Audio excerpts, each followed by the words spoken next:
Assalamualaikum everyone. Selamat malam.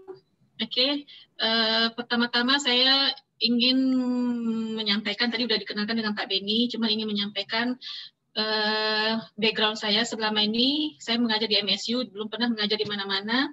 Kes tamat master saya start mengajar di MSU. Sebelum saya masuk Malaysia, saya sempat bekerja di rumah sakit Pertamina dengan Chevron, lebih kurang selama 6 tahun. And then masih macam ni ya, merasa kurang puas, merasa sebab praktis dengan klinikal lain kan. Saya pernah dapat pengalaman sewaktu saya bekerja di rumah sakit, saya selalu diajak untuk medical meeting, apa istilahnya di rumah sakit. Ada yang tahu? Saya rasa beberapa kalian bekerja di rumah sakit kan mesti ada meeting kan tiap minggunya yang terlibat spesialis, lepas tu dokter umum semuanya kan, termasuk farmasi kan. Ada tak? Apa namanya? Komite? Ada tak? Saya lupa namanya. Jadi pada saat itu saya duduk join satu-satunya farmasi dan ditanya masalah obat. Masalah obat yang stoknya tidak ada tapi wajib diadakan. Padahal kalau kita punya ilmu sepatutnya itu boleh disubstitut kan, boleh disubstitut. Tapi karena kita tidak punya ilmu, makanya gampang dimanipulate dengan dokter lah. Dan itu alasan saya mengapa saya ambil clinical pharmacy. Oke. And then satu lagi, saya sebenarnya dibesarkan di Riau, Pekanbaru. Oke, bukan di Padang. Jadi di Padang tuh cuman mengambil S1 di UNAN. Oke, jadi kalau bahasa nanti pada saat saya menjelaskan mengajar bahasanya agak Kemelayu-melayuan. Oke, and then juga mungkin agak mix dengan bahasa Inggris. Pak Beni mungkin udah pengalaman ya, susah Pak Beni ya kalau mengajar bahasa Indonesia ya. Karena sudah terbiasa dengan bahasa Inggris. Jadi saya minta maaf lah kalau memang ada yang tidak dimengerti kata-katanya diinterupsi aja, itu kan maksudnya apa gitu. Oke, now sekarang saya boleh share the note for vancomycin. Boleh saya tahu ada yang sudah baca belum vancomycin?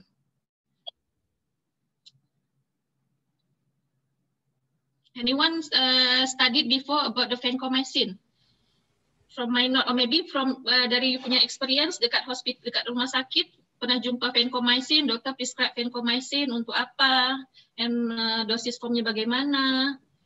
Ada boleh share experience-nya? Antibiotik, Bu. Antibiotik, oke. Siapa yang jawab itu? Rere, Bu. Rere, oke, betul antibiotik. Yang lain? How about other student? Yang lain bagaimana? Selain antibiotik, apa yang kamu tahu tentang vancomycin?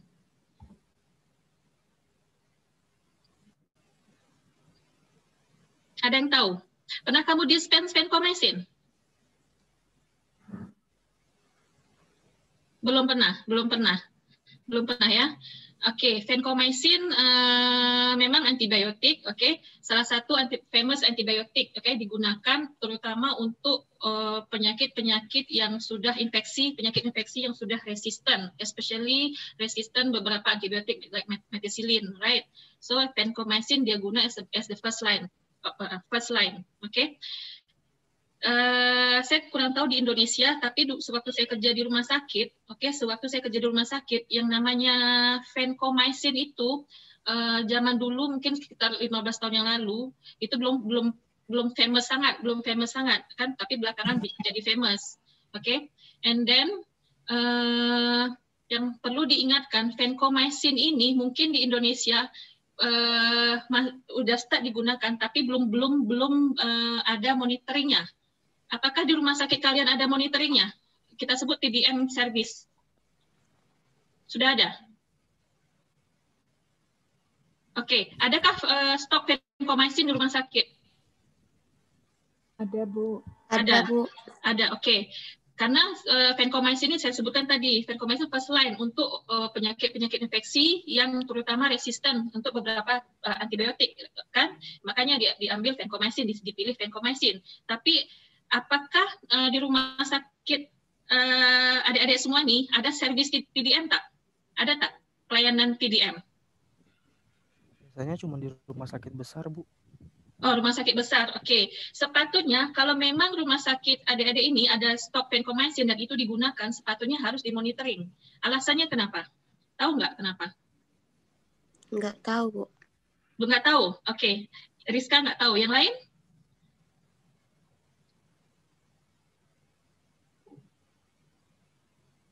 Don't know.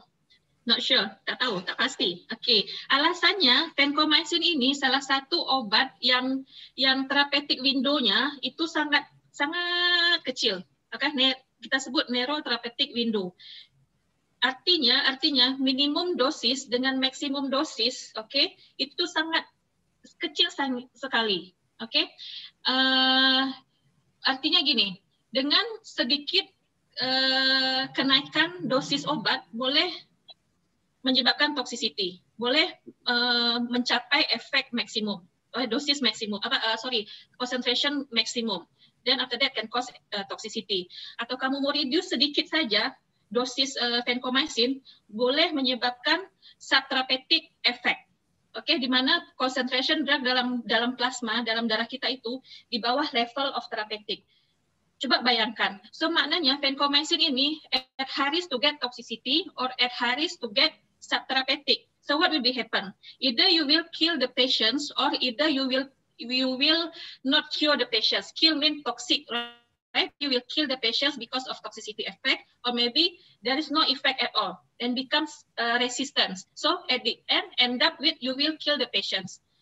Okay, so vancomycin, okay, di sini di rumah sakit Malaysia, di hospital Malaysia, memang untuk yang government hospital dia ada TDM service, okay. But for private hospital, I'm not sure. Supposedly they have, okay, because karena sifat vancomycin ini easy to get toxicity or easy to get subtherapeutic effect. Karena gap dia itu sangat kecil, okay. Coba boleh dibayangkan. Nanti kita lanjutkan ya. Next slide. Okay, this one for the introductions. I just want you to let you know that in TDM. Okay, now we go to TDM. TDM adalah sebuah service, pharmaceutical service, pharmacy service. Okay, it's a part our duty, our task. Okay, in order to maintain patient safety. Okay. And after that, by dengan measure the drug concentrations in blood plasma, okay, maknanya artinya untuk mengetahui concentrations obat vancomycin dalam tubuh pasien itu, kamu harus ambil blood sample, okay. After that, kamu letak dalam mesin dan keluar result dia, berapa plasma concentration dia, okay. So, ada target antara minimum dan maksimum. Okay, and after that, betul vancomycin is narrow therapeutic window, okay, di mana sedikit saja ditingkatkan, dinaikkan dosisnya menyebabkan toxicity atau diturunkan menyebabkan subtherapeutic. Okay, and after that TDM is a benefit untuk optimal use. Okay, we try to improve the outcome. Optimum effect of the obat, bukan maksimum ya, optimum effect dari obat tersebut. And after that, try to avoid the adverse effect, side effect, mencegah side effect, okay. And after that, to improve patient outcome. So improve patient outcome, okay. So dalam TDM service nih, beberapa rumah sakit dia tergantung dari rumah sakit. Ada yang based on lab, ada yang based on pharmacy. Oke, untuk yang based on lab, yang run sampling, yang ambil apa istilahnya, sampling itu maknanya ambil punya darah patient itu, after that dia letakkan dalam mesin, after that keluar result itu lab analyst. But to interpret the data, okay, and after that to propose the dose itu tuh pharmacist. So that's why we call that lab based. But the other hospital, they don't have lab analyst. They will not do sampling. They will not run the sample by analyst, but they will run by pharmacists. That's why they call that pharmacy based. So from the A until Z done by pharmacy. Okay, it depends. If you have number of pharmacy in your hospital, is quite many, then pharmacists can handle A until Z. But otherwise, you can get the support tip from the lab analyst. Okay, this is the list of ini contoh list obat-obat yang narrow therapeutic window. Okay, salah satunya vancomycin yang saya sudah sebutkan. Okay, sekarang kita lihat di sini ada amikacin, gentamicin, which is we call that aminoglycoside. Okay, ada tak obat-obat ini dalam rumah sakit adik-adik semua? List ini nih, theophylline, digoxin, phenytoin, carbamazepine, ada nggak? Ada. Ada, Bu. You see, kan lihat di sini obatnya ada, obatnya dipakai, tapi mungkin tidak dimonitor. Oke, satu hal yang pengalaman yang saya boleh contohkan ya, sewaktu saya kerja di rumah sakit, ini memang fatal, kan fatal. Zaman dulu yang namanya clinical pharmacy itu saya kan graduate lama, jadi clinical subject tidak ada, tidak belajar PDM. Juga akhirnya tidak tahu bahwa obat ini narrow therapeutic window. Okay, and one case happened that time, the baby was prescribed phenytoin. Phenytoin tahu nggak? Tahu, Bu. Nah, phenytoin tahu kan? Phenytoin also sama sifatnya dengan vancomycin, easy to get toxicity or easy to get subtherapeutic. Okay, but this is long story lah, which is long time ago, 20 years ago. Mana subjek TDM belum ada lagi, TDM service belum ada, clinical juga belum ada, kan baru-baru ini. Jadi dokter prescribe phenytoin for the baby. Okay, and saya selalu dia order farmasis harus buat powder. Macam powder tahu kan, kalau kamu mau dispense powder kan untuk baby kan kena powder kan, tak boleh letak dalam kapsul kan, dalam bungkus-bungkus kertas paper, apa nama dia? Perkamen ya. Masukkan dalam perkamen. Phenytoin kapsul bukan? Iya, kapsul. Kapsul kan? Yes, kapsul. Oke. Bagaimana kamu dispense phenytoin kapsul untuk baby selama nih? Diserbukkan, Bu. Diserbukkan, maksudnya digerus gitu? Enggak, dibungkus aja, dia kan udah bentuk serbuk. Oke, udah bentuk serbuk, tapi bagaimana membagi-bagikannya? Dosisnya? Diletakkan dulu dalam kertas perkamen gitu, Bu, sesuai yang diresepin. Oke, and then kamu bagi dengan kasat mata ya? Iya, Bu. Oke, kamu bagi dengan kasat mata. Oke, itu yang saya buat. I follow all the instructions. Okay, I follow the prescriptions order. Okay, nothing's wrong. Okay, I follow the SOP. But you know what will be happen next day? Can you expect what will be happen to the baby next day, next morning, keesokan harinya? Saya on call, dipanggil jam 12 malam, saat tengah malam, okay?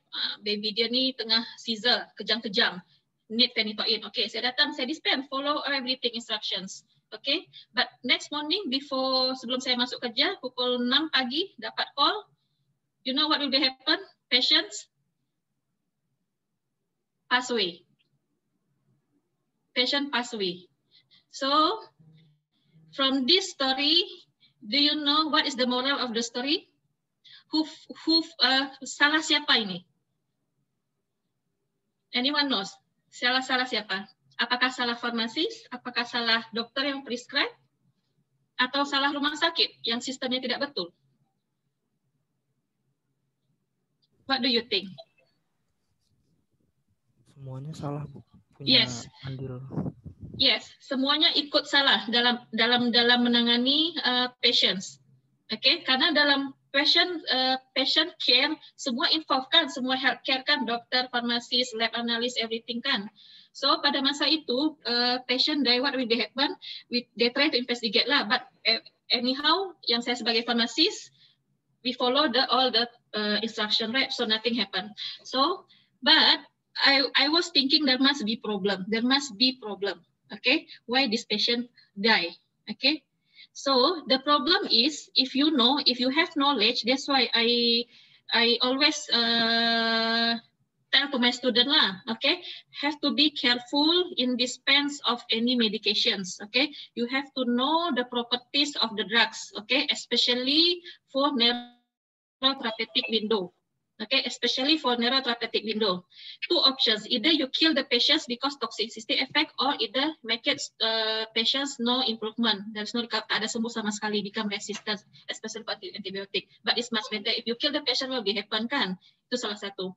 Okay, so in TDM, saya mau highlight di sini untuk obat-obat yang narrow therapeutic window need to do monitoring compulsory. Because easy to get toxicity and subtherapeutic. Okay, that one the concept. Okay, don't never ever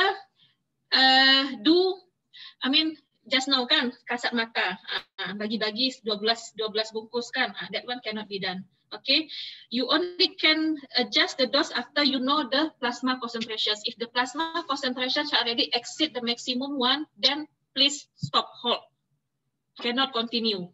Okay, so that's why here I put the list that vancomycin is one of the drugs need required TDM. And after that, amikacin, gentamicin is aminoglycoside, theophylline, digoxin, phenytoin, carbamazepine, valproic acid, phenobarbital, estimate more than this. It's about 20-something list of the drug. Try to find out, okay? Because all of you working in hospital. If you working in hospital, you know, half your body in jail, half your body in somewhere else. So you have to be careful, okay? Okay, this one. You can see here, Vancomycin, I already informed you, right, that this is the first line antibiotic to treat the methicillin-resistant Staphylococcus aureus, okay, MRSA. Especially lah, this is the majority cases lah. Okay, and number 2 untuk enterococci, and after that next blah blah blah. Okay, and then you can see here the chemical structure. Okay, this chemical structure we will not focus on chemical structure. This is just for your information. You can see here is very complicated. Okay, but don't worry, it will not go. I think Pak Edi will not give you the questions in final exam kan, Pak Edi? Draw the chemical structure. Okay, next is quiz. When was vancomycin first isolated? Ada yang tahu?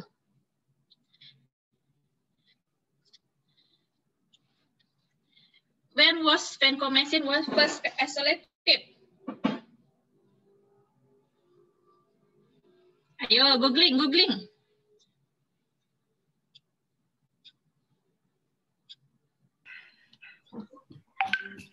C. C? Okay, yes. How do you know? Google? Yes. Okay, correct. The answer is correct. It is 1953. Can you imagine 1953 is the first isolated, right? So it's considered, maybe you still not born yet, kan? Masih di awang-awang. Okay, this is the key parameters. Okay, when you need to do TDM, okay, you have to know what is the therapeutic range, which is the safety range, okay, which is you cannot exceed from above maximum and minimum. You should know therapeutic range, and you should know as well the bioavailability of the drugs, okay. For oral, do you know what is it mean, bioavailability? Anyone knows? Bioavailability, this is I think the basic one kan, rasa-rasa Pak Benny udah bagi kelas dia. Bioavailability. Hayati, Bu. Ya? Ketersediaan hayati, ketersediaan obat di dalam tubuh. Yes. Bioavailability is amount, okay, amount jumlah obat dalam tubuh patient lah, okay. For oral, bioavailability oral is less than IV, okay, injections. Oral is bioavailability-nya kecil dibanding injections, okay. And after that, why? Do you know why? What's the reason? Karena kalau oral mengalami banyak metabolisme. Yes, they go to the process absorptions. Okay, that's the lapisan.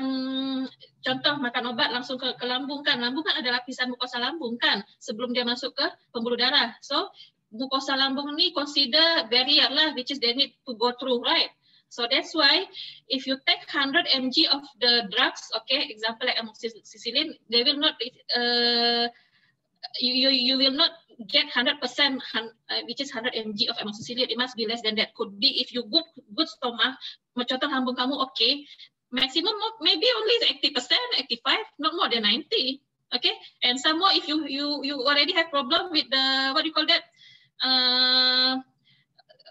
mah kan, sakit perut mah, mungkin 30%. So maknanya apa? Maknanya there is no efficacy, no point, okay, to give orally. So better go vancomycin, injection. But for vancomycin, okay, vancomycin ada nggak yang oral? Anyone knows?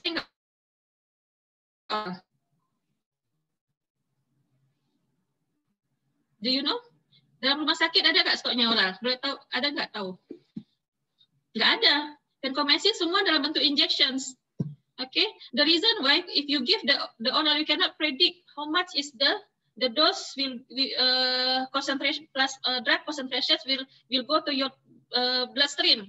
We cannot predict. Okay. Could be high than that. Could be more than that. So what's the point? So that's why in TDM, in the vancomycin, they will go for injections to know exactly pastinya jumlah obat yang sampai ke dalam tubuh. IV lah, IV 100%. I give 50 mg, you will receive 50 mg in your body. I give you 10 mg, you will receive 10 mg in your body. Okay? So for vancomycin, obviously have IV. Okay? IV two options. It's not IV bolus, yeah, infuse and but continuous infuse, which is continuous infuse, tahu kan? You bagi infuse continuously sampai contoh 2 hari, 3 hari, 4 hari sampai end of the day, okay? But another type is intermittent infuse. Intermittent infuse that you can administer 2 times daily. Contohnya I will infuse the patients selama 2 jam, okay, 2 kali sehari, atau 3 kali sehari selama 1 jam. That one intermittent infuse. In vancomycin, the dosage form and administrations is continuous infuse or intermittent infuse. Okay, and then you should know also elimination rate of vancomycin. Okay, elimination rate is depend on creatinine clearance. Okay, creatinine clearance, tahu nggak apa creatinine clearance?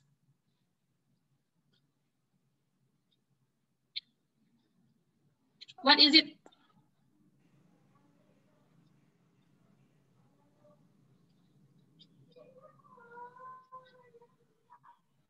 Do you know how to calculate creatinine clearance?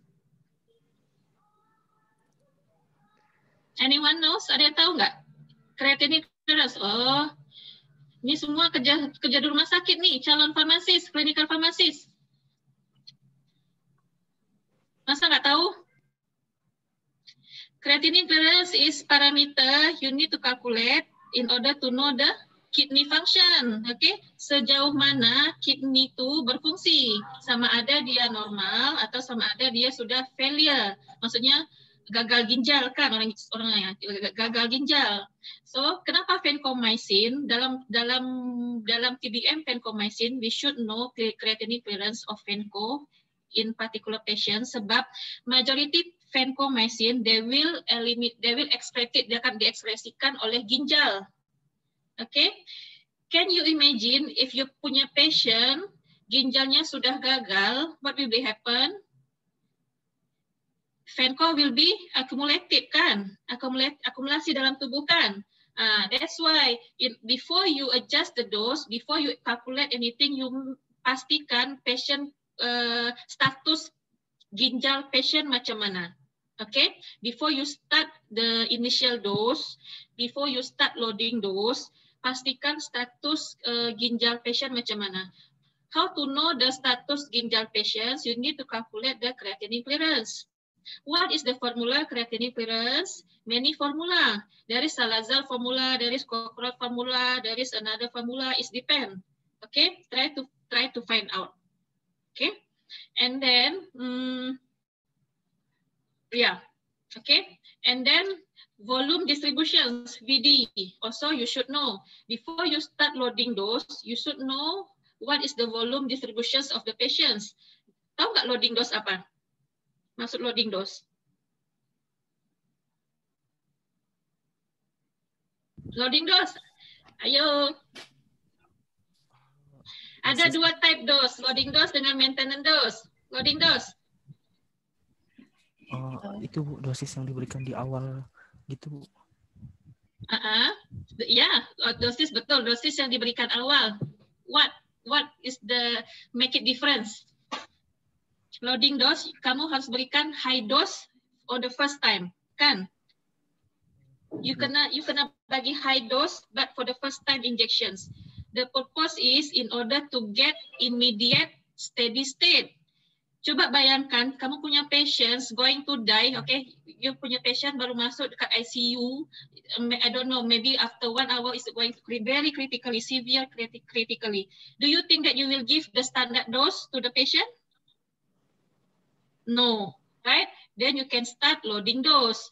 Why the reason loading dose? You give the high dose in order to get immediate response, immediate efficacy of the drugs. That's one we call loading dose. Only one shot on the first time, high dose. If you didn't do like this, your patient must be die already. Okay? Because there's the time have to wait until the efficacy munculkan. Cannot wait anymore. So bagi aja loading dose. Okay? In order to calculate loading dose, you should know volume distributions of the patient. Okay? And then this is how to know. Sometimes they give lah for the general populations volume distributions they can generalize 0.7 liter per kg. So based on the body weight. Okay. Clearance. Okay. Clearance is this one also to know the kidney functions. And then half-life also. Half-life. Tahu half-life? Tahu kan? Apa half-life? Waktu paruh. Waktu paruhnya menjadi berapa?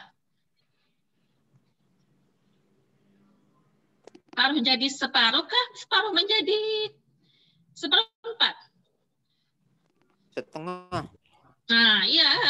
Waktu yang diperlukan untuk menjadi setengahnya, 50%. Okay? Sometimes dari half-life nih, kita boleh tahu kita boleh tahu frekuensi obat. Contohnya, waktu paruhnya 12 jam. So maknanya apa? Paling enggak kita boleh kasih obat 2 kali dalam 1 hari, dalam 24 hour. Oke, contoh waktu paruhnya 8 jam. So maknanya kita boleh bagi dalam masa 3 kali sehari. Oke, macam itulah. Oke. Next, this is yang ini sebagai you punya referensi lah. Between obese, non-obese, okay, children, after that baby, adult, semua kamu boleh tengok di sini parameter the value kan, lain-lain kan. Contoh volume distributions-nya untuk yang obese, non-obese lain. Creatinine clearance also lain untuk obese-nya. Okay? And after that, half-life juga lain. So this is for your references lah. So make sure that you know your patient. After that, once you know your patients, and after that you know their diagnosisnya bagaimana, kidney function dia macam mana, and after that you tengoklah half-life untuk baby macam mana, okay, half-life untuk adult macam mana, so that we can predict, okay, what should regimen I need to administer to the patient, okay. And then I think these indications, okay, okay, how to know untuk vancomycin spesifik, ada 2 spesifik parameter untuk menentukan sama ada vancomycin itu sebagai spesifik parameter untuk menentukan dosis atau untuk menentukan vancomycin ini aman atau tidak dipakai. Oke. Parameternya apa? AUC, area under the curve, okay, 24 hour, and trough level, okay. Once you know AUC 24 hour atau trough level, then you can predict, oh, this is trough level is above the normal range. I need to reduce the dose. This is what I mean, okay. Kalau kamu tahu AUC 24 hour and trough level, then you know what will be happen to the patients, whether this patient at high risk to get toxicity or the patient is subtherapeutic. Okay, only these 2 for vancomycin. Yeah? Anyone to ask? Okay, untuk AUC 24 hour is not practically lah. It's very not practice to use because sometimes you need to draw the graph, right?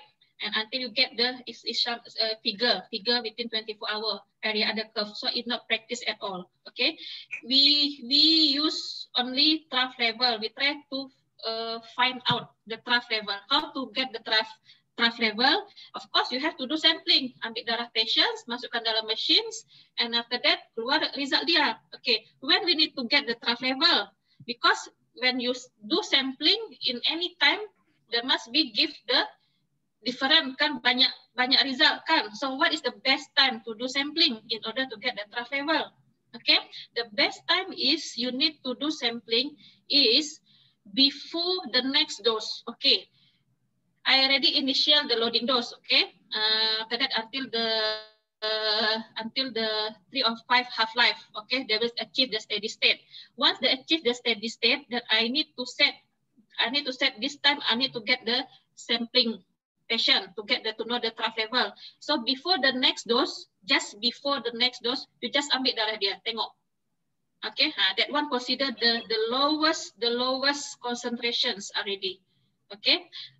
In vancomycin, for vancomycin, okay, generally, just make it general lah, okay, the range is 10 until 15 only, 10 until 15 mg per liter. Can you imagine?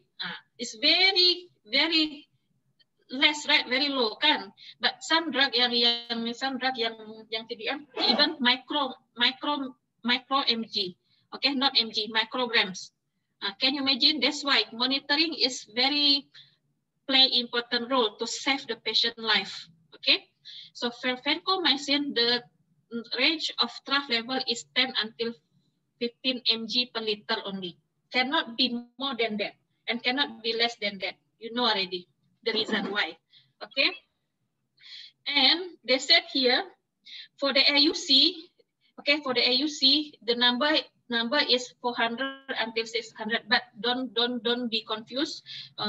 Sometimes we never use the AUC, this number. Okay, we just go for trough level. It's easy, more practice. And then they said here for continuous infusions. Okay, you know already kan, continuous infusions, 2 type infuse, intermittent and continuous. Okay, for the continuous infusions, they said here 15 to 25 mg.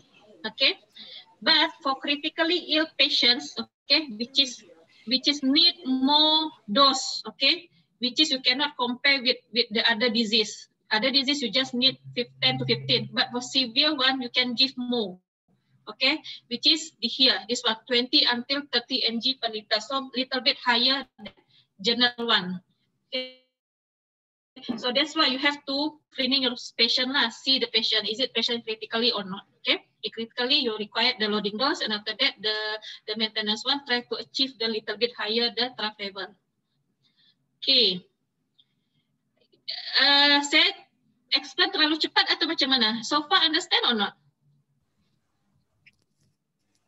Understand, ma'am. Understand, ya, because it's not easy for me to speak in bahasa. I use already in English kan. Kalau ada merasa yang kurang paham dari bahasa Inggris saya, mohon diinterupsi ya, tanya ya. So I can repeat again, no problem for me. Okay, no issue for me. Okay, so far understand ya. Because I know you all is working in hospital kan, semua kerja kat hospital. At least when you join my class now, you get something new. Maybe you can improve your knowledge lah, and maybe you can practice it in your hospital. Okay, that which is I also don't want. I want you to learn from my mistake. Who know this? Last time is my mistake kan, yang that story. Who knows? But not only my mistake, maybe others also. So learn from the mistake. Okay. Okay. So the indications now. We go to the here. This table. Okay. This table. They put, okay, every patient with different diagnosis, okay, with different indications, they have different target, okay. Paham ya? So, untuk yang penyakit-penyakit ini, the target is 10 until 20 only. So, they put as the lowest is considered the mild infections lah, mild infections which is required low trough level. Okay, but for the patients with this one CNS infections, okay, CNS which is CNS tahu kan, central nervous system infection which is involved in the brain, okay, like meningitis, okay, need drugs, more high dose drug to get into the brain kan, apalagi kita ada BBB kan, blood brain barrier kan, so need high dose. So that's why they said the trough level is little bit high from the general one, which is 15 to 20. Okay, easy to remember. As long as not meningitis, there is no CNS infection, so you use the lowest one. If it is severe one, if for the CNS, then use the highest one, 15 to 20. Okay. And then, if the patient with CKD, okay, we know already vancomycin majority, what is it mean? Majority is hampir keseluruhan.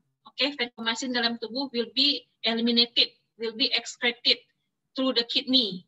So can you imagine that if the patient kidney is fail or impaired, so it will be affected to the accumulations vancomycin in the body. That's why all the PK parameter also will be affected.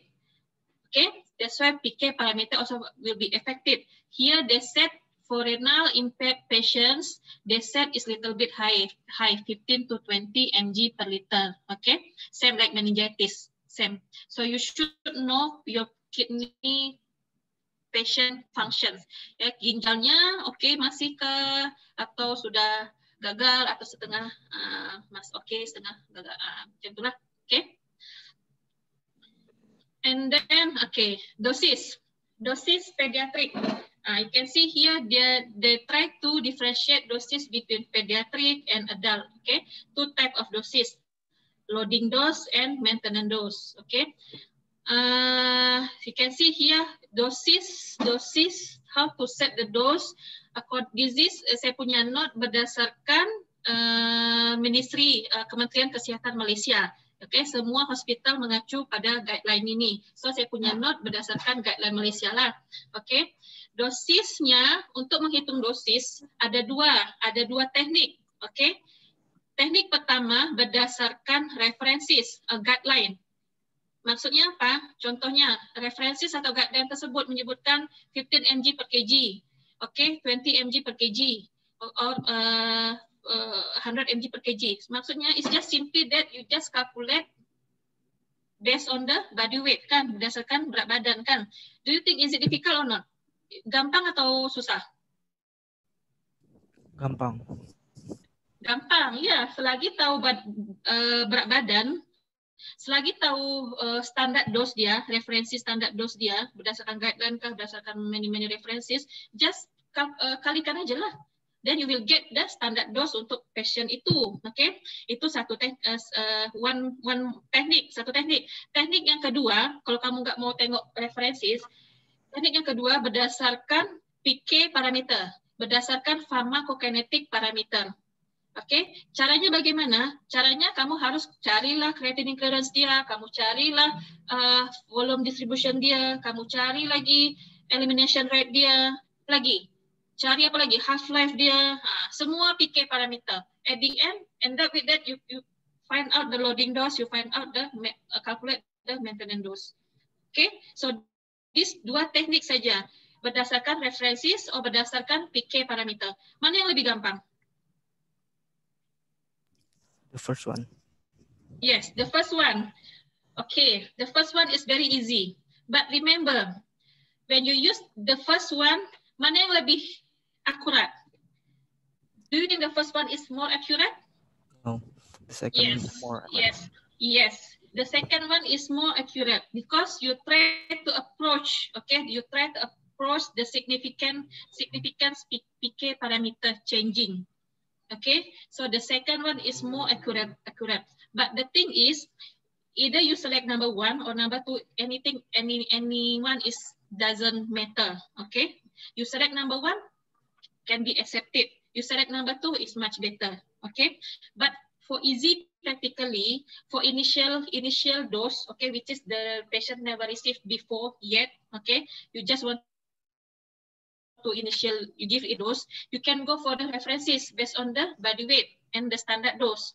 But make sure that, okay, after the achieve the steady state, okay, after the achieve the steady state, you start to do sampling. That's why we call this monitoring. You start monitoring whether your initial dose is safety or not. Kan? Sebab you pakai teknik satu tadi ni. Because you didn't try to see the PK parameter, which is more specific. So that's why it's required to do monitoring. How to do monitoring? You ambil sample, check the plasma concentrations. If the plasma concentrations trough dia is high, then you need to reduce the dose, adjust the dose using formula. If the plasma trough level is low, then increase. It's like that. But if you go for the second one, which is PK parameter, I don't think so it's required doses adjustment, because you already set your target, you already know what is the exactly doses regimen. Okay? But this one, you just proceed the standard dose, you don't know what's going on, what's the target will be achieved, you don't know yet. Okay, paham ya? So this one is dosis pediatric, adult, and then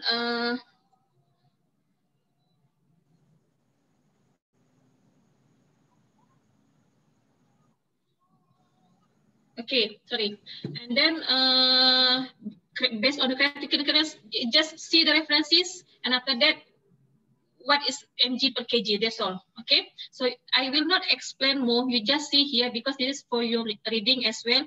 Pediatric how much, adult how much, and after that for loading dose how much, okay, and after that maintenance dose how much. Okay, so just see here. Okay, for loading dose, okay, you can see here for loading dose, you can also the same thing based on references. You know already, oh, my kidney function, my patient is failure, so I will start with this dose 25, contoh 25 mg or maybe 30 mg per kg for the body weight. Then can be done also. Okay, so make sure that vancomycin dosage is based on the kidney functions.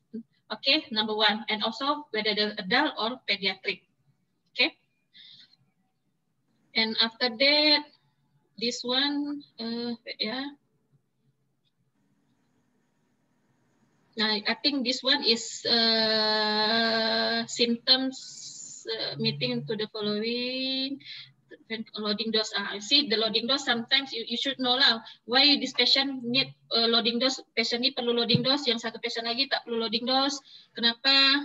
Okay, this is the kalau what we call that, the criteria lah. Kalau temperature dia above 38, so this criteria actually consider critically ill patients. That's why kita kena bagi loading dose kan, sebab mau immediate get the fast effect kan, efek yang cepat itu aja. Okay, and then okay, this one is after that I think this the same thing lah. Kalau kamu tahu kidney creatinine clearance patients, contoh dia masih normal lebih dari 60, okay, boleh bagi high dose 100 mg TDS, okay. So untuk yang obese, okay, you can see that, boleh tengok di sini kan creatinine clearance dia. Okay, boleh tengok sini kan untuk maintenance dose based on creatinine clearance and also based on the body weight. Okay, sebab tu first thing you should find out sama ada you punya patient obese ke tidak, normal, underweight, obese 1, obese 2. Sebab kenapa? Karena based on the body weight and the creatinine clearance. Okay, this is play important role also. Factors play important role to set the doses of the vancomycin. Okay, the same thing dose, loading dose, continuous infusions, loading dose, you can start based on the body weight as well. Okay, I think majority of you assistant farmasi kan, kebanyakan kamu semua asisten farmasi ya. Saya kamu tahulah macam mana dispensing untuk contoh 500 mg vancomycin untuk dapatkan concentrations 5 mg per ml dicampur berapa, mesti tahu kan. Untuk vancomycin, dia bilang to not peripheral administrations cannot tak boleh lebih dari 5 mg per ml. Okay, try to not exceed. Okay, tidak boleh lebih dari 5 mg per ml. But for central administrations, you boleh naikkan sedikit lah 10 mg per ml. Central ni contohnya meningitis tadi kan directly go to central. You can increase the dose. You can increase the concentrations. Not same thing with the dose as well. Okay, so make sure this one. Okay, the patient receive not exceed these concentrations. Okay, and then dilute as well. How to administer dilute. Okay, and then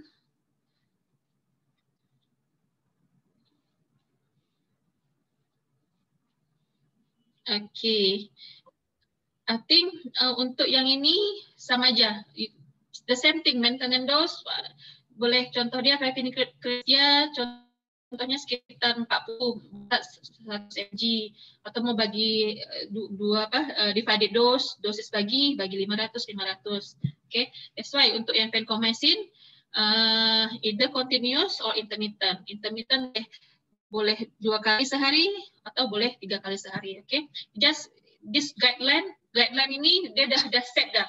Kriteria ini boleh guna yang ini dosis dia. So sudah set dah. So everything is now is our life easy. Okay, it's very easy. Already set is the standard dose. Okay, but the things don't forget to monitor. Okay, don't forget to monitor. Sama ada nanti concentration obat Vanco itu dalam tubuh within the range or not. Okay, and then I think this one I think this one also you can read as well. And then I just want to kalau sudah kita monitor, kita sampling, okay, selepas steady state itu, you find out that the vancomycin concentration is very high of the normal range. Then what you need to do, just stop. You just do not continue anymore. Okay, just stop until until expected lah they can eliminate kan partially. That's why you need to recheck again next morning. Okay, but if it is you need to do what you need to do after you do monitoring. Okay, do same thing. This is the step lah. If it is less than 15, which is too low, then you need to increase the dose. Okay, so dari set everything. So everything is become easy now. Okay, kita dah tahu dah hidup dah susah kan. They try to create the guideline, make it our life more easy. Okay. Okay, here also for patient dialysis patients as well. Dialysis patients, dialysis untuk yang gagal ginjal kan. Gagal ginjal pun dia sudah set macam mana, how to administer, what's the dose, okay. For hemodialysis, example like loading dose, you can give 15 to 20 mg per kg, which is the highest one lah. Follow the managed CNS the one. So how to administer? Give the 500 mg to 1000 mg after each dialysis session. So after dialysis sessions, then you can start the give the dose. Okay, you cannot give before the dialysis. What's the reason? Why they said you can give after dialysis? What is it? Why? Kenapa? Ihsan. Oh, Ihsan ni aktif ya? Yang lain macam mana? Saya takut yang lain paham nggak yang saya jelaskan? Anyone understand? Paham nggak apa yang saya jelaskan? Saya boleh lagi. Oke, Ihsan kayaknya mau jawab. Kenapa?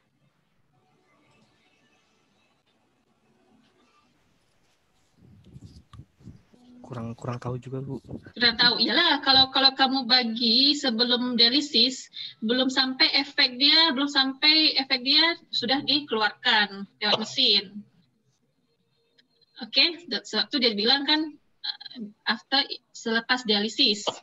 So maknanya expected obat tuh berfungsi lah sebelum next session dialisis kan.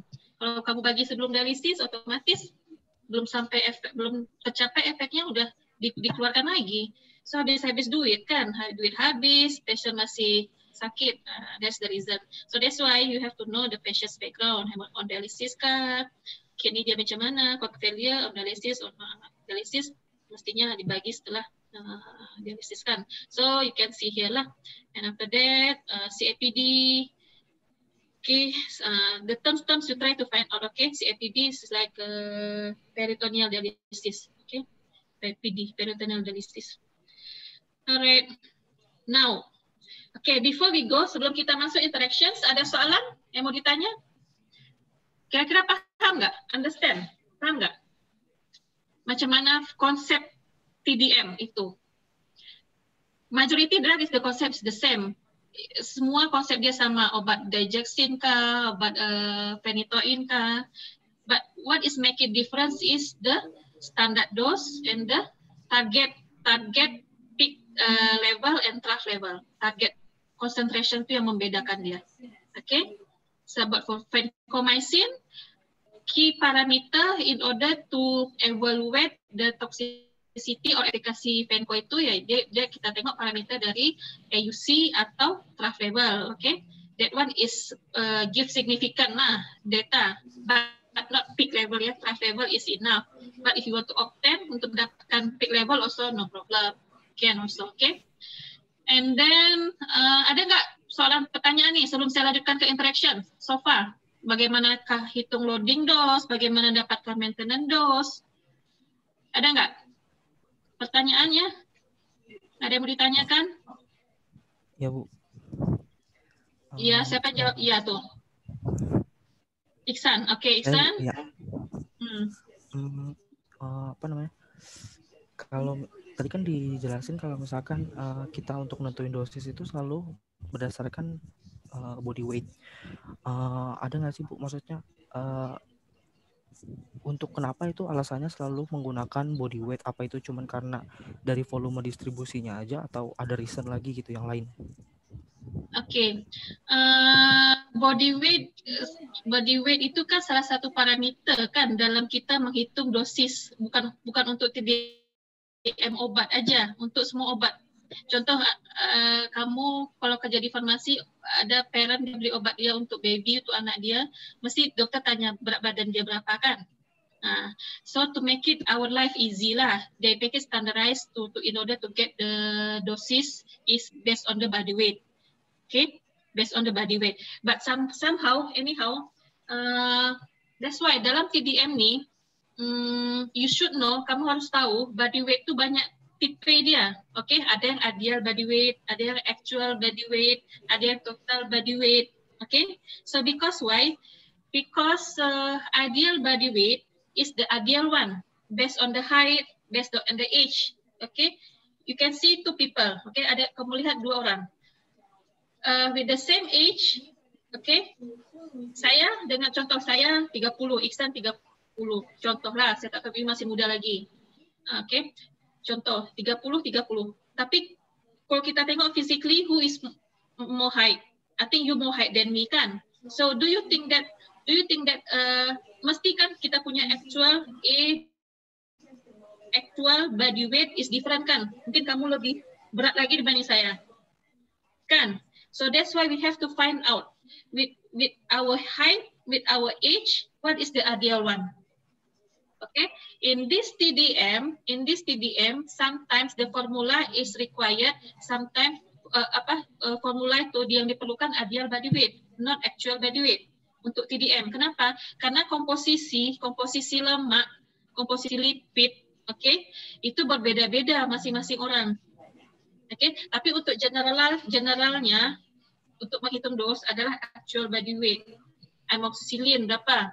Kan berdasarkan actual body weight kan. Tapi untuk TDM, some cases kamu harus jeli, harus tengok. Ini formulanya berdasarkan ideal body weight kah actual body weight? Untuk vancomycin, we should know creatinine clearance.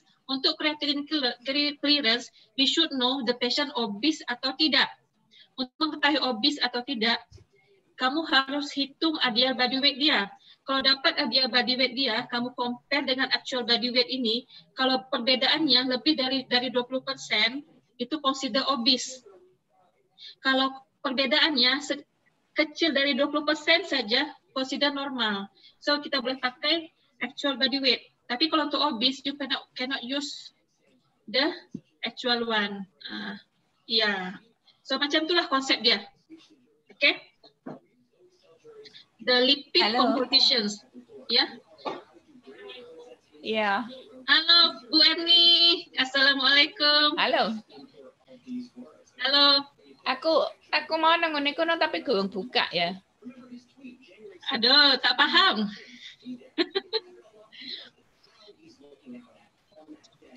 Halo Bu, tak paham Bu. Boleh diartikan tadi apa ya? Oke, kita lanjut. Ada lagi soalan kira-kira yang lain sebelum kita lanjut interactions? Nanti kalau saya nanti share contoh case dengan Pak Benny, oke, kalau ada saya bagi masa untuk kamu adik-adik semua nih cari jawaban dia. Nanti kalau memang mau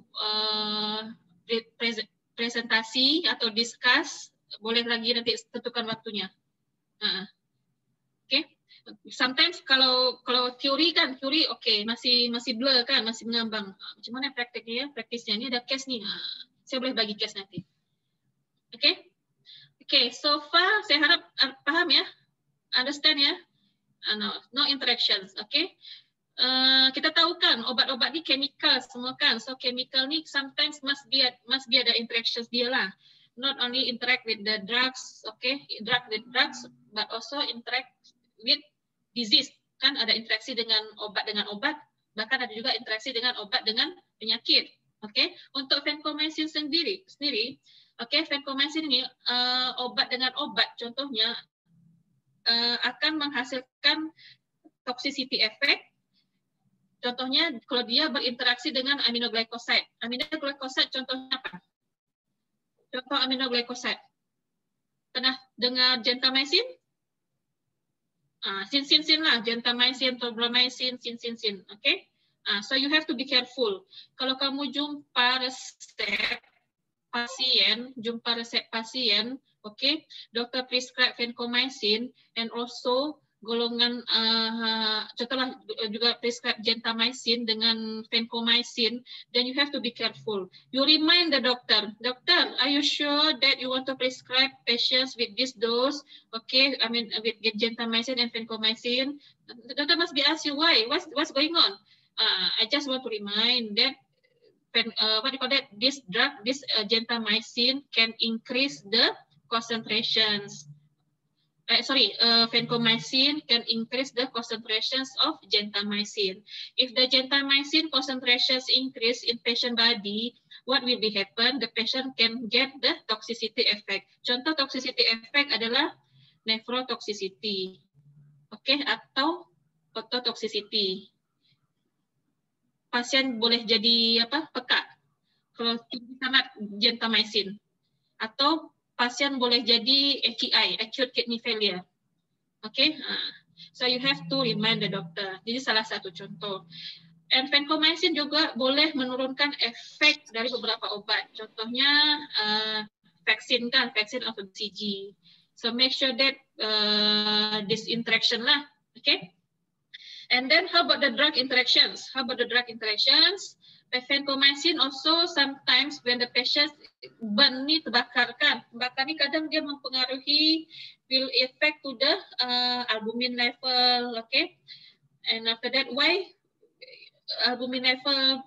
You can study why it can be done like that, okay? So if the patient is burn, terbakar mungkin severe terbakar lah, above 50%, something like that, increase vancomycin clearance, okay, and require more dose. So the dose you propose may be not enough, so you can increase the dose. And after that, hepatic insufficiency, so meaning that you patient punya hati not working proper, okay, and then so what will be happen? The albumin as the protein binding also will be reduced. Okay, once the protein binding will be reduced, what will happen is required the higher than the normal dose. Okay, so this thing you should know. So that's why farmasi mesti tahu kondisi terbakar macam mana, apa parameter yang kita boleh tengok, hepatic insufficiency macam mana, apa parameternya contohnya albumin, tengok di lab result dia albuminnya berapa, masih dalam normal range kah atau sudah di bawah normal range atau di atas. Kalau di bawah kita sebut hypoalbuminemia kan. If it is hypoalbuminemia, doktor prescribe vancomycin, this is konsekuensi dia. Konsekuensi dia apa? Need to increase the dose. Okay. And for that, kidney failure also I told you already kan, majority vancomycin will be eliminated through the kidney. So if it is kidney patient failure, gagal ginjal, what you need to do? This one, okay. You need to decrease the vancomycin in order to avoid the toxicity. And see obesity as well. That's why you should know your patients what is the ideal body weight. Compare with actual body weight, then you become to know is it obese or not. It's not based on BMI, yeah. BMI is different parameter, but for TDM we want to know the lipid compositions from the ideal body weight or actual body weight. Okay, so you should know also this one. Now, so far understand? Paham ya? Paham. Okay, now sampling. Sampling ni ada juga nih. Sampling ni when, how, okay, how to get the trough level, when to get the peak level. That's what also got the time. Okay. So sampling here they say that time to monitor serum concentration. Sampling only can be done after the steady state achieved. Kalau sudah sampai steady state, mostly steady state itu will be achieved 3 to 5 half-life. Ingat nggak formula tuh? Dengan Pak Benny? Mesti masih ingat kan? Steady state will be achieved mostly untuk general lah. I can make it general 3 to 5 times. 3 sampai 5 kali half-life. Oke, contohnya kalau ada obat half-life dia contohnya tadi 10 jam. So maknanya apa? In between 30 jam sampai 50 jam itu steady state sudah tercapai. Jadi kamu boleh buat sampling di antara masa-masa itu. Tidak boleh kurang daripada itu. Oke? Tidak boleh kurang dari 30 jam.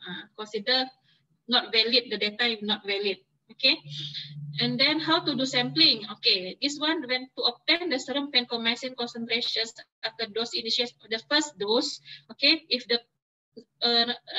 normal renal functions, then you can take after third dose atau after 4 and 5 time half life. So after the third dose, you can start sampling. Okay, after the first dose untuk normal ginjal. Okay, untuk yang ginjalnya yang sedikit rosak. Oke, boleh ambil lepas 24 jam. So, more prolong, lebih lama lagi. It's more lebih singkat lagi, 24 jam. Cannot wait, sebab kita takut toxic kan. So, within 24 hour, you boleh ambil lah. Okay, how about the intermittent dose? Tadi kan ada kan 2 kali sehari, 3 kali sehari infuse. So, untuk mendapatkan trough level, just before the next dose.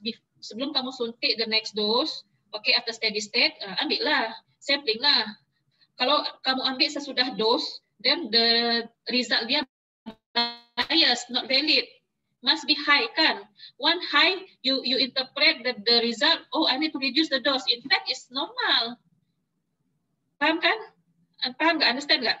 Paham kan? So that's why wrong sampling yang salah akan memberikan hasil yang salah. Hasil yang salah memberikan interpretasi yang salah. Interpretasi yang salah, kamu bagi plan juga salah, rencana salah. When you punya rencana salah, you will kill the patient. You see here rentetan dia kan. So you have to be careful. Make it the proper sampling. When need to do sampling, okay? For trough level, just before the next dose, not just after the next dose. No, it's totally wrong. Okay, just before the next dose. And how about the peak level? Peak is maximum level. You can do sampling 1 hour after end of the infusions. Okay, you want to finish the infusions because you want to check. Just wait after 1 hour then you can do sampling. Okay, so be careful. You cannot play around you cannot play around as you like. You tak boleh main-main lah. Kan? This is antara hidup dan mati pasien. Sebab very narrow. You cannot exceed. Can you imagine? Travel 10 until 20 mg per liter. Only 10 mg gap different. Beza dia cuma 10 mg per liter different. Can you imagine? You cannot play around. You tak boleh main-main. Kalau the bigger, then okay lah. I want to do what I like. Okay, fine. Nothing doesn't matter. But this one is very narrow. You have to be careful. And then about the continuous infuse. Okay, for the continuous infuse, take the sample after 12 until 24 hours. Okay, of the starting continuous infuse. Then every 1 to 2 days. Because why? Continuous infuse is considered stabil kan. One that you inject, after that continue sampai the end of the day. This it could be stable. That's why every 1 or 2 days is good enough lah to get the data. Okay. But this data actually is you cannot get the minimum and maximum because the graph it must be line like this kan. So you just got one line only, 1 point only. So make sure that 1 point is in between 10 or 20 the rest. Okay. And then start dose, random. Start dose, you can do random sampling lah. Okay. Alright. So monitoring parameter. This is monitoring. Maksudnya bukan monitoring ini, bukan monitoring ini ya. Apa namanya? Vancomycin concentration dalam tubuh. Ini monitoring efikasi sama ada vanco itu ada efikasinya atau malah jadi toksik, kan? So you need to monitor another parameter. Contohnya patient kan tadi infeksi kan. So kamu harus cek CNS dia, culture and sensitivity test. We call that CNS, okay? If CNS positive, so what does it mean? You punya antibiotic not effective or maybe resistant, kan? Betul? Betul atau betul?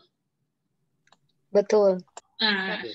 Okay, because no option salah kan? So betul. Kalau tidak ada efikasi, so kamu harus cek apa yang terjadi, apa yang salah, sama ada plasma concentration dia di bawah normal, subtherapeutic, okay, atau sama ada antibiotik itu sudah resisten. So kalau sudah resisten, what you gonna do? You have to change. You cannot continue anymore. Kalau di bawah normal, then you have to increase the dose. Kan macam tu. Okay, and after that WBC also no lah. WBC ini sometimes kita nak tengok ialah what do you call that, infection juga kan. Selain CNS, supported by CNS, also WBC. And after that renal functions, okay. Serum creatinine increment by serum renal functions, kidney functions also play important role in giving efficacy kan. So sometimes not only efficacy but toxicity as well. Kalau kamu tengok pasien punya kidney hari-hari makin rosak, so patient at risk to get toxicity. So you have to adjust the dose, reduce the dose, something like that lah. And albumin concentration, albumin adalah protein binding kan, protein binding. So what does it mean? Kalau protein bindingnya turun, reduce, so the free drug also will be increasing. So what will be affect to the vanco concentration? You should know as well. Okay. And after that, any symptomatic lah, any symptoms like vital sign, okay, and hemodynamic and GCS and everything. Okay, patient can unconscious, something like that. After that, audiogram. Okay. Okay. This is the side effect. Okay.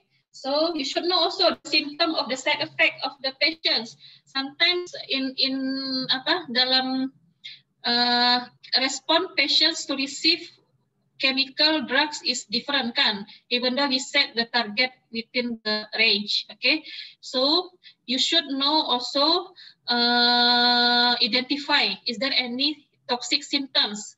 Okay, kamu kena interventions, ada tanya ada rasa apa, so kita tengok kan dalam lab result dia nothing wrong, okay, kita tengok concentration vanco-nya nothing wrong, semua dalam normal, okay, but don't forget to interview the patients, tanya ada keluhan apa, okay, adakah rasa fever, Tengok adakah bintik-bintik merah. Kalau bintik-bintik merah tu majority toxicity effect tu, banyak pasien yang kadang alergik kan. So contohnya yang ni. So you should know, okay? So you should solve the problem, sama ada reduce atau mungkin stop dulu kan. Allergic drug side effect ni kan due to allergic boleh, atau mungkin toxicity juga. Okay, so you try to find out lah. Alright, and then this is dilutions lah. I think this one all assistant pharmacy, semua assistant pharmacy tahulah macam mana nak dilute kan. How to get the from the powder Fenco diubah jadi what you call that, infuse. Kamu mau inject to patient become infuse, you kena dilute kan. Apa dia diluent dia boleh guna sterile water for injections kan. So this is just for information lah. And how to keep once you dispense kan, untuk 4 hari you cannot dispense every time kan. Patient ramai ni, takkan nak ni mau disuntik 12 buat dulu. Mau suntik pukul 6 buat lagi. Cannot be like that kan. So you can make it for 4 days maybe. You can see here that you can keep in the room temperature for 14 days kan. But for the under for 14 days. But for the room temperature only 7 days. Okay. So you can dispense for 4 days, maybe 1 week. Okay, no problem. Okay, and then how to administer? You can infuse 1 hour. Okay, at least 1 hour. So what is it mean? You cannot less than that lah. Paling enggak 1 jam je. Kena infuse. Administer infuse the patient 1 jam. Atau dengan maksimum infuse rate is 10 mg per minute. Okay, 10 mg per minute. Okay, which is more yang panjang lah. You boleh pergi 1 jam atau 10 mg per minute is the same. Okay. Next, okay. Quiz number 2. Where was vancomycin first isolated from? This vancomycin ni diisolasi dari mana ni? Dari apa? The plant in Brazil, river water in Amazon, Gila monster, saliva in America, soil in Borneo. Which one? What is the answer?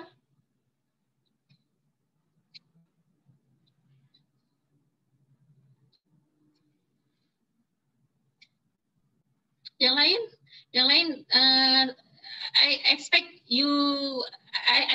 I never mind. Saya tak kisah kamu diam ya. Tapi as long as understand, it's okay for me. Okay. I hope you understand lah. It's really very difficult, susah untuk explain dalam bahasa, Pak Benny. Yeah. First time to explain dalam bahasa very susah. Yang lain jangan malu-malu dong jawab ya. Kalau salah juga nggak apa-apa kan. Nggak disuruh bayar ya kalau salah. Yeah. Which one? Apa jawaban dia? C, Gila monster.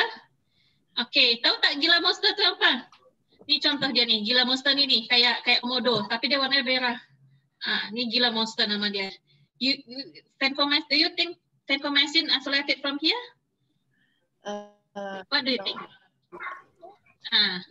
So googling, tanya Profesor Google. From soil in Borneo, Bundi. Yes. Betul, Bu Rizky. 100%. Hadiahnya jumpa ke sini ya. Bu Enti menjebak sih ya. Bu Enti menjebak dengan gambarnya. Oh, tengok gambar ya. Ya benar. Oke, so jawabannya adalah soil in Borneo. Borneo ya Kalimantan lah kan, Kalimantan, Sabah, Sarawak. Oke. Ini formula untuk menghitung dosis, loading dose, maintenance dose. Saya dah sebut tadi kan ada 2 teknik. Teknik yang pertama boleh guna references dose, okay? Berdasarkan body weight. Itu dah standar dah. Okay, it's very easy. Tahu aja body weight of the patient, you just calculate lah how many mg per kg. Yang teknik kedua berdasarkan kinetic PK parameter. This one, you can see, kamu harus cari dulu KI dia, half-life dia, Cmax, Cmin. Oke, Cmax, Cmin ini consider kita punya target lah. Berdasarkan guideline, target dia berapa. Oke, karena setiap pasien itu, dia spesifik. Karena penyakit dia lain, kidney function dia juga lain-lain kan. So, kena tahu target dia. So, Cmax, Cmin inilah. And after that, volume distribution, ini untuk menentukan loading dose. Okay, expected Cmax. What is your expected? If you find out when you do monitoring sampling, oh my peak trough is my peak level is very high, so I need to set. I need to reduce, become example 35. You put lah expected maximum. I will put 35, something like that. So you will come up with a new dose. Okay, same thing with expected minimum. Oh, trough level is very low. Subtherapeutic, I'm afraid patient will be resistant. I need to increase. Then you put lah what is the expected one. Okay, something like that. And then this one, the same thing. So whatever the formula you use, aku pilih yang mana? Yang mau yang references atau mau yang susah-susah? Mau yang gampang atau yang susah? Tapi mau yang gampang, jangan lupa harus dimonitor juga, buat sampling kan. Jangan mau enaknya aja. At the end, after next morning, patient mampu dah meninggal kan. Don't forget to monitor. Okay, any way you want to use, sama aja, as long as do monitoring. Okay, and know your target. And then, okay, this one, if you find out the subtherapeutic later on, okay, when you do monitoring, then what you gonna do? There is two options, subtherapeutic, sama ada poor response or maybe good response. That's why we should okay, why become is subtherapeutic, why become good? That's why respon pasien terhadap obat lain-lain, even though subtherapeutic tapi dia punya respon bagus, why not kan? How do we know the respon dia bagus? Respon dia bagus if kalau lab result give good CNS negative, okay, WBC normal range, vital sign okay. You interview patients, nothing is wrong, everything's fine. So consider bagus kan? Just continue je lah. Kenapa mau naikkan lagi? That is the how to see the response. Okay, if it is poor, then you find out what is the contributing factors. Is it due to the fluid overload? Is it due to the ascites macam ini apa? Penyakit hati yang fluid accumulations in the stomach, dalam lambung ni kan, kalau penyakit hati. Is it due to the sampling time also wrong, also contributed? Okay, and after that, is it the dose wrong, also contributed? Is there any drug interactions? So you have to find out first what is the factor contributing, so that you can become to know how to solve the problem. Okay, so don't simply increase the dose, don't simply reduce the dose. Find out first, investigate first. Okay, and then if the concentrations within the normal range, same thing. Is it poor or good? If it's poor, then find the factor contributions. Okay, if it's good, just continue. And then toxic, of course, kan toxic. We try to avoid toxic actually. So try to find out what type of toxic effect the patients experience. Okay, what's their experience? Then find the factor contributions. Then you try to sometimes you can withhold, you stop, or maybe you change alternative.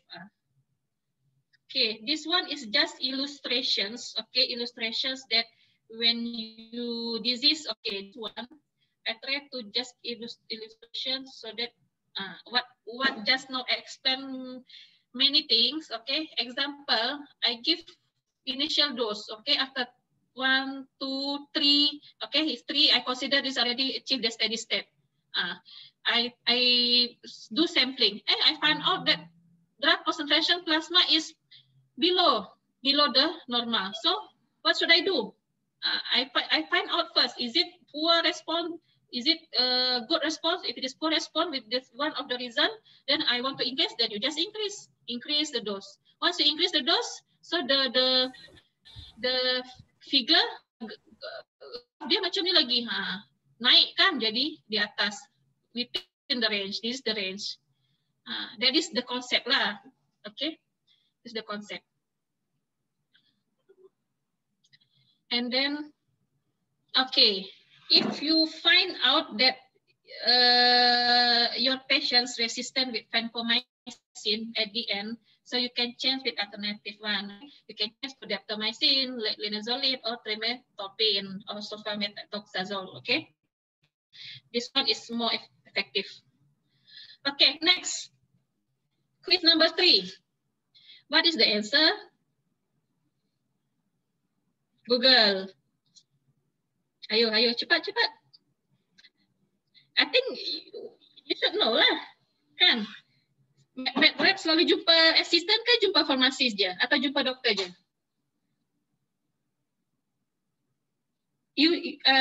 Kamu tak pernah jumpa doktor, medrep ada tak jumpa? Tak ada, dekat rumah sakit? Tak pernah ya? Okay. So, which company first market the vancomycin? Lilly. Jawab. Mira ya? Mira yang jawab ya? Iya, Bu. Oke, betul. Eli Lilly. 100%. Oke, ini contoh case lah. Ini contoh case. I think you can study by yourself, okay? From what you learn from me, you just study. And after that, lepas itu, I will send you the case lewat Pak Benny. You try to solve the case, okay? If you think that you need discussion with me, you can set the time, anytime, okay? Okay, so far any questions? This case, they try to solve using the PK parameter. Okay, because they use the PK formula, okay? So far, any questions? Anyone? Ada sesiapa yang bertanya? I hope you understand. I really sorry because my slang. Saya punya accent. Saya memang orang Melayu. Saya dibesarkan dari Pekanbaru. Oke. Cuman kuliah di Padang hanya 4 tahun. Lepas itu balik lagi kerja ke Riau, bahasa Melayu lagi. Sampai di sini pun makin bahasa Melayu.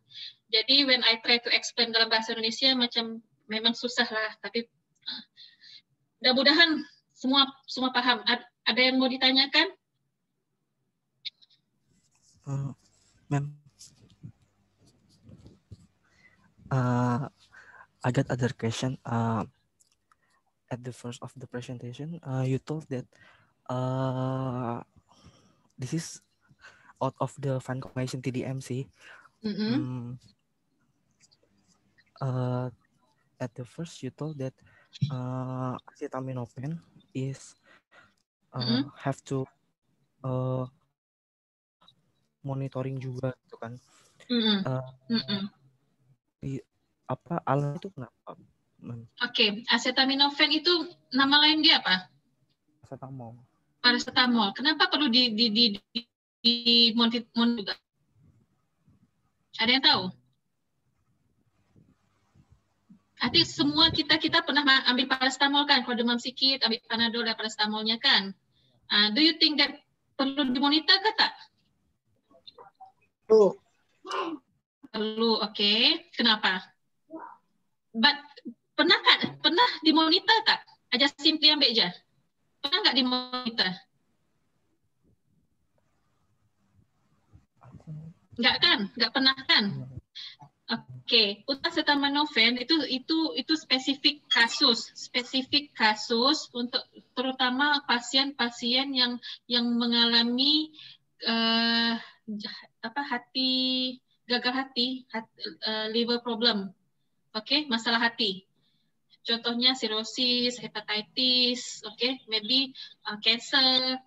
Sebab kenapa kok pasien yang mempunyai masalah majority acetaminophen ini kan dia kan pengaruh ke hati kan, dia kan side effect dia kalau ambil aja melebihi dosis maksimum, hati kamu pasti enzimnya akan naik, pasti akan berubah. Pergi ke dokter, cek lab enzim hati, LFT, liver function test, mesti enzim dia akan berubah, above, naik. So hati become inflammation. So untuk monitoring is required only for specific kasus, bukan untuk normal patients, bukan untuk patient with normal hati yang hatinya normal. It's not required lah, but untuk yang masalah hati saja. Okay? Yeah. Thank you, ma'am. Alright. So macam phenytoin itu kan itu sangat berbahaya. Phenytoin lebih kurang 98% itu binding dengan albumin, okay? 98% banding dengan albumin. Can you imagine kalau albumin level drop? Okay, maknanya apa? Maknanya yang sepatutnya 2% free itu menjadi double atau menjadi triple percentage dia kan, gara-gara albuminnya turun. Jadi bisa jadi dia banding bukan 98% lagi, mungkin jadi banding 90%. Yang sepatutnya 2% free, jadi 10% free. Berapa kali naik lipatnya? 5 kali naik lipat kan? That's why kalau macam tuh itu sudah pasien sudah bisa jadi kritis, jadi sudah sangat toksik kali. Makanya phenytoin is very you have to be careful. Kenapa? Free drug you only can maintain 2% only. If I'm not mistaken, 98% is majority dia banding dengan albumin. So sebab itu baby yang saya ceritakan tadi, baby itu kan albumin kan produce by liver kan? Produce by liver kan? Baby kebanyakan organ dia itu belum develop optimum, okay? Cannot produce not develop optimum. So might be albumin level dia low, maybe number one, the reason. Okay, even though the dosage is correct, the dispensing is everything is fine. Okay, number two, maybe baby ni punya penyakit hati. Okay, so that's why you have to be careful phenytoin. So that's why okay. I know kamu akan bakalan jadi farmasi. Okay, antara farmasi dengan klinikal farmasi memang klinikal farmasi you should know lah everything clinically lah, how to read the patient's lab data, okay, how to know the patient in toxicity effect, how to know the patient is improve, okay. So you should know this thing. But that's what in clinical pharmacy. But I expect for my student actually you should know as well, okay. As a pharmacist you should know as well, okay. So that's why that's why sometimes they can simply that how come pharmacists don't know this thing. You should know, okay. You put the list what is apa, cari kamu belajar sendirilah. Oke, mungkin tanya Pak Benny kan, apa list obat yang memerlukan TDM, therapeutic drug monitoring, okay. Kemudian cari tahu spesifiknya obat ini nih kebanyakan majority eliminated by kidney or maybe majority metabolite by liver or maybe highly binding with protein. So if something wrong with this organ, you can expect that patient will at high risk to get toxicity. And some majority hospital pun tak ada TDM kan, so you can warning the doctors to be careful to prescribe. Okay.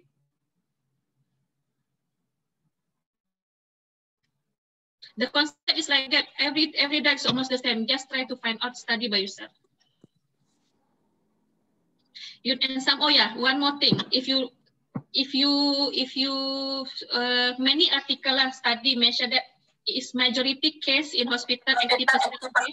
70%, 80% majority case in hospital, okay? Morbidity rate is high due to side effect of the drugs, okay? Morbidity rate is increased due to side effect of the drugs. Can you imagine that if pharmacist itself don't know the side effect of the drug, don't know the dose, don't know property of the drugs? That's why no wonder the what do you call that? The hospitalized durations prolong kan? Apa? Durasi untuk tinggal di hospital jadi prolong, jadi lama. Lepas tu biaya hospital jadi tinggi. Lepas tu patient at high risk to get mortality, just because the side effect of the drugs. Side effect banyak penyebabnya, bisa jadi high dose, bisa jadi drug interactions, obat dengan obat, bisa jadi obat dengan penyakit. Baca artikel, cari artikel.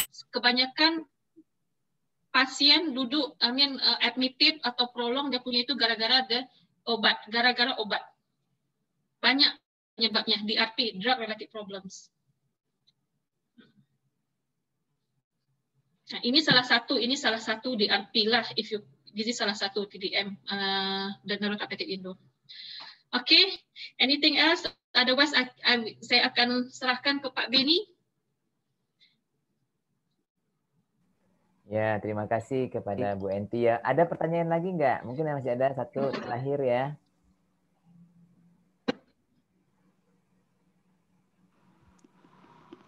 Ayo nih, jauh-jauh dari Malaysia, manfaatkan dong ilmunya.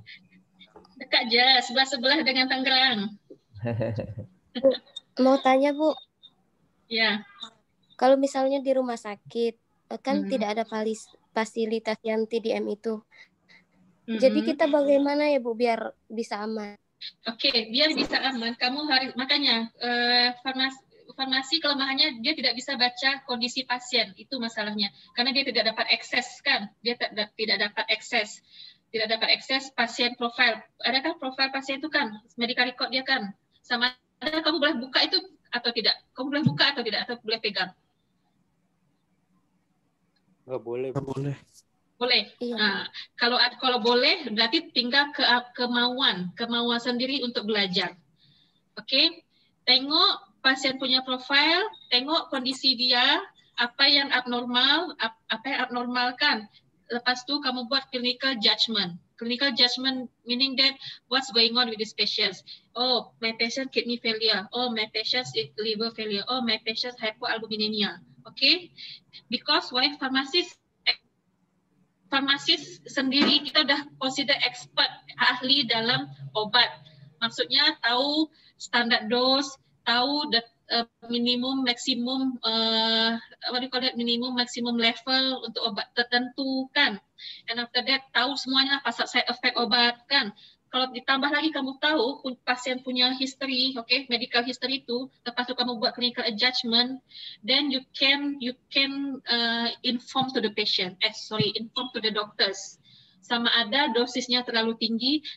The thing is we cannot do sampling and after that got the result card, it's okay, just leave it. Okay, make sure that the standard dose is the dose yang doktor prescribe is is the standard one, and after that make sure that clinical condition patients there is no problem. If you know that contraindicated interactions or something wrong, then you have to warn the doctor.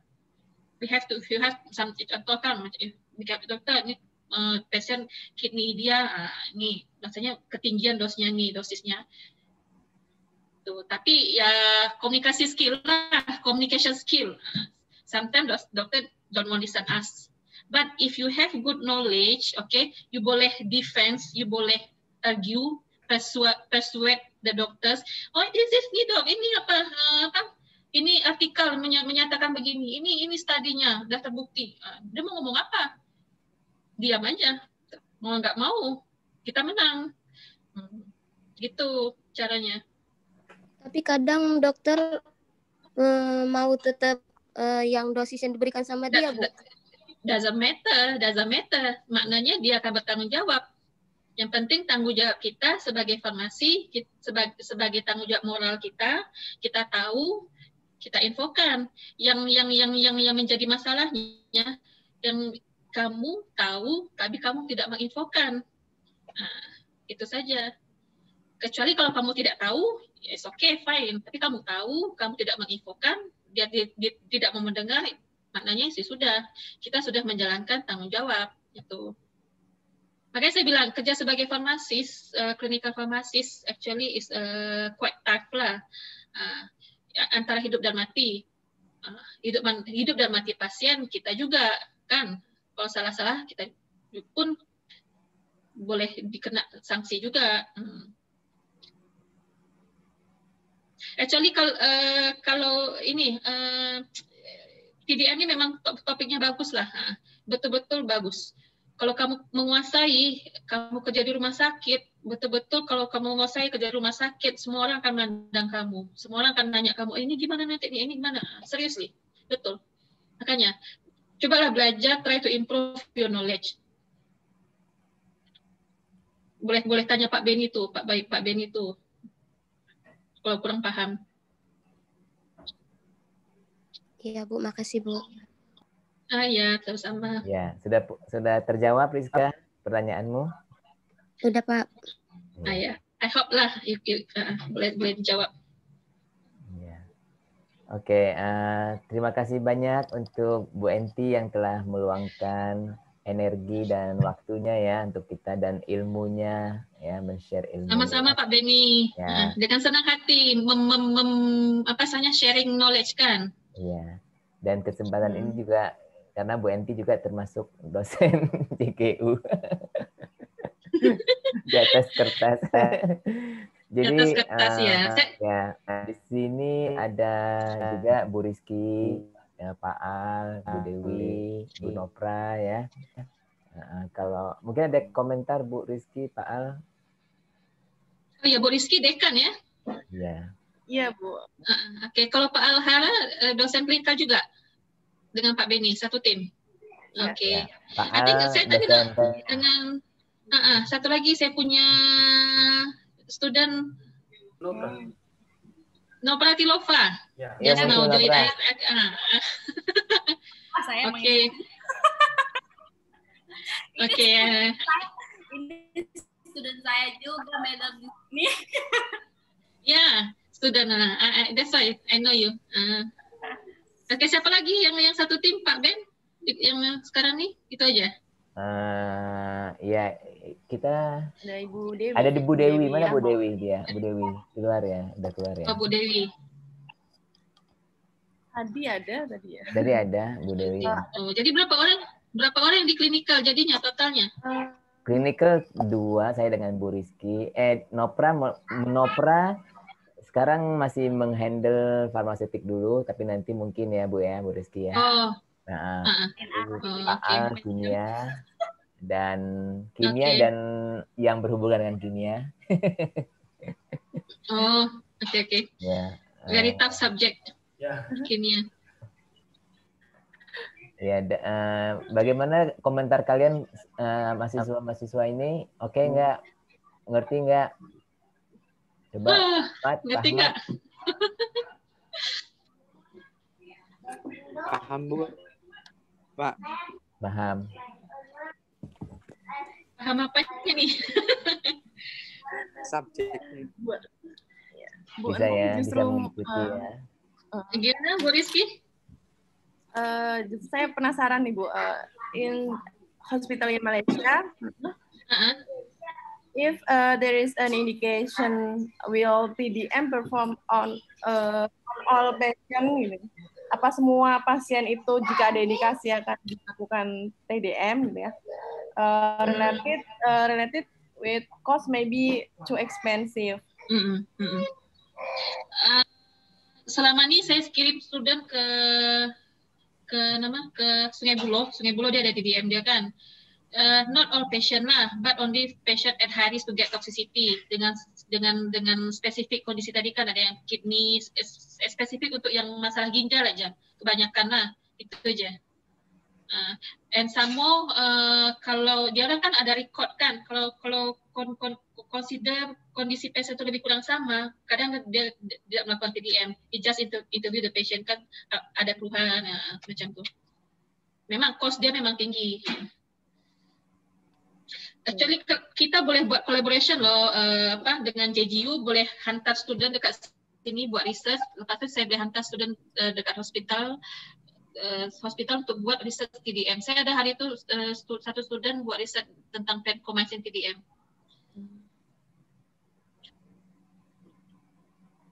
Kan Indonesia rumah sakit mana ya? Cipto mesti ada lah kan yang besar kan?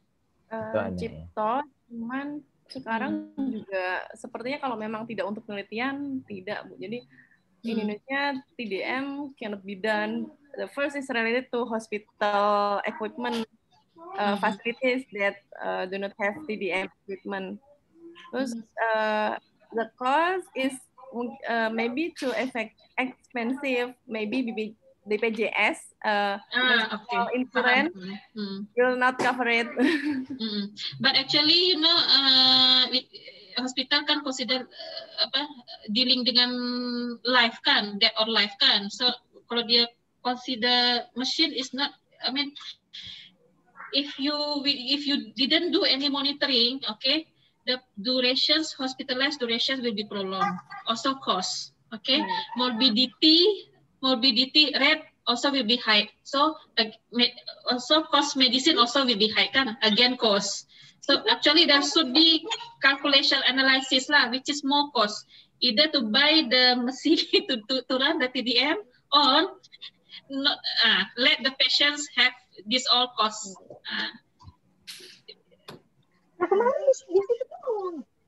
Yeah, okay. So in Indonesia, pharmacists in the hospitals is more to monitor organ function. Jadi vital sign. Jadi lebih ke pencegahan, prevention of BRP. Even though mungkin dia boleh notice kan, oh ada toxic nih, contohnya kan apa yang merah-merah itu kan dia reduce itu pun boleh juga salah satu usaha. Tapi kadang itulah saya cakap respons pasien terhadap dosis itu kadang kan berbeda-beda, even though ada the same dose, tapi nanti at the end concentration obat tuh mesti berbeda. Karena respon dia berbeda. Tapi that one is one initiative lah. Good initiative lah, at least. Okay, thank you Bu Unti. Sama-sama. Ya, terima kasih ya. Yang lain-lain sebelumnya mari kita ambil dulu, tampilkan wajah kalian yang cantik-cantik dan ganteng-ganteng. Oke, ambil foto keluarga ya. Iya, foto keluarga dulu. Tadi Bu Eni join tiba-tiba hilang. Iya, mungkin dia ada keperluan ya. Lainnya nggak stabil mungkin. Barusan saya chat sama dia, saya bilang mau undang dia untuk kuliah tamu, dia bersedia 2 minggu lagi. Oh ya. Alhamdulillah. Oke, nanti bagi tahu ya Pak Ben. Iya.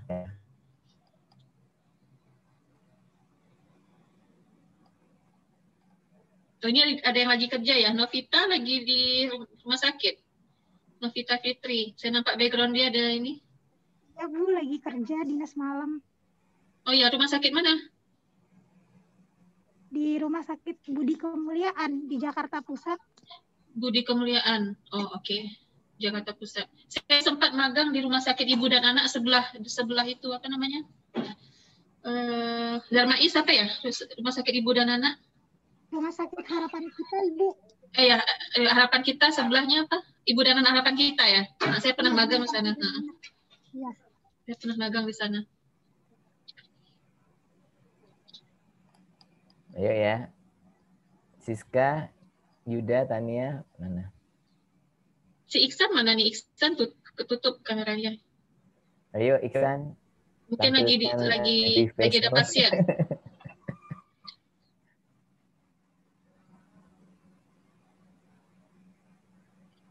Si Iksan mana kok malah hilang?